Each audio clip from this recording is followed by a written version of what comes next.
মনে আছে কি সেই কাঁটাতারে ঝুলে থাকা লাশটির কথা?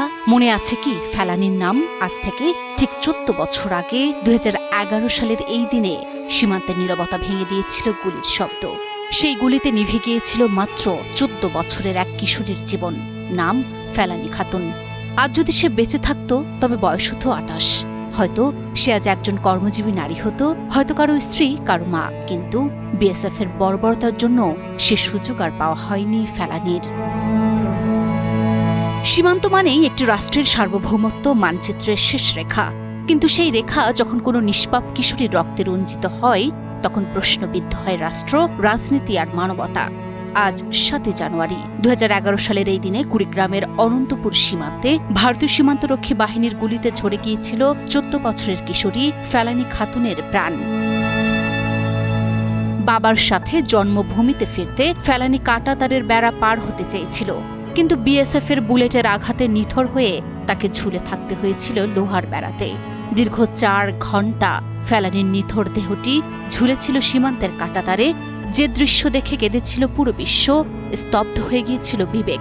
মানবাধিকার লঙ্ঘনের সে বেদনাদায়ক ঘটনার স্মরণে প্রতি বছর 7 জানুয়ারি দিনটি ফেলানী হত্যা দিবস হিসেবে স্মরণ করা হয়। কিন্তু সেই ঘটনার পর পেরিয়ে গেছে প্রায় 1.5 দশক। আজও বিচার পায়নি সেই কিশোরী, আজও ফুরায়নি তার বাবার অপেক্ষার প্রহর। নির্মম সেই হত্যাকাণ্ডে অভিযুক্ত বিএসএফ সদস্য অমিয় ঘোষের বিরুদ্ধে ভারতের কোচবিহারের দিনহাটা থানায় মামলা হলেও অভিযুক্তের বেকসুর খালাস, সেই রায় প্রত্যাখ্যান করে ফেলানীর বাবার আর্ত আবেদন, পুনর্বিচারের ঘোষণা, সব মিলিয়ে বছরের পর বছর কেটে গেছে, শুধু তারিখের পর তারিখ। 2020 সালের 18 মার্চ শুনানির দিন ধার্য হলেও আজও তা অধরাই। সময় থেমে থাকেনি, কিন্তু থেমে আছে ন্যায় বিচার। ফেলানীর পরিবার এখনো জানে না এই অপেক্ষার শেষ কোথায়। আদৌ কি কোনোদিন মিলবে ন্যায় বিচার? ফেলানীর সেই নিথর দেহ আজ কাঁটাতারে ঝুলে আছে দেশের মানুষের স্মৃতিতে। কিন্তু প্রায় 1.5 দশক পেরিয়ে গেলেও সীমান্তের সেই রক্তক্ষয়ী চিত্র পাল্টায়নি।